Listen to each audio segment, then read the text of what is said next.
En 1983, Paris aura à nouveau un vélodrome. La décision du Conseil de Paris vient d'être entérinée par le préfet de la capitale lorsqu'il a accordé le permis de construire. Ce vélodrome sera bâti à Bercy. Il sera intégré dans une zone comprenant notamment le musée des sports, des espaces verts, des logements et un quartier réservé aux activités vitivinicoles.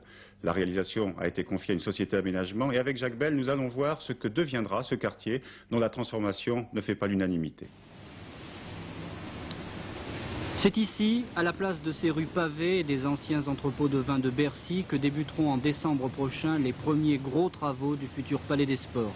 Les bulldozers épargneront les arbres centenaires, c'est une certitude, mais pour l'heure, c'est le coût de l'opération qui retient l'attention.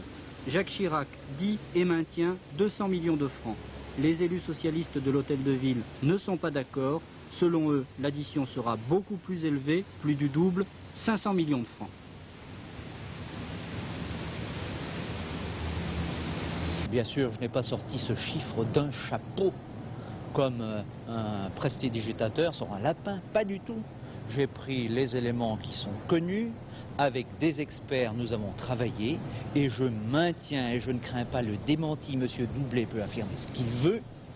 En 1983, si à ce moment-là le centre des sports est terminé, en francs 83, les Parisiens et seulement les Parisiens paieront 510 millions de francs nouveaux.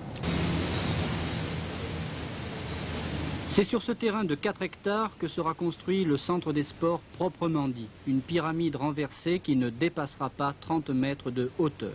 Autour, d'autres équipements sociaux. Et le malentendu vient peut-être de là. C'est en tout cas ce que pense Maurice Doublet, le responsable de l'opération Bercy. Il y a 2 ans, 7 bureaux d'études très sérieux ont procédé à un examen très minutieux. On est arrivé à un chiffre de 200 millions environ, hors taxe, valeur 78. Ces 200 millions hors taxe, valeur 78, sont devenus en 80 240 millions tout naturellement, mais hors taxe. Il s'agissait du centre de sport proprement dit. Tandis que M. Sarr parle non seulement du centre de sport proprement dit, mais des alentours, c'est-à-dire d'une part du futur parc, c'est-à-dire du parc auto, c'est-à-dire du parc auto qui va servir non seulement pour le centre de sport, mais pour le voisinage, et également de la voirie. Alors les dépenses qu'on va faire pour la voirie, c'est pour améliorer la desserte du quartier tout entier, du quartier actuellement, mais du quartier tel qu'il va résulter des effets induits de la mise en service du centre de sport.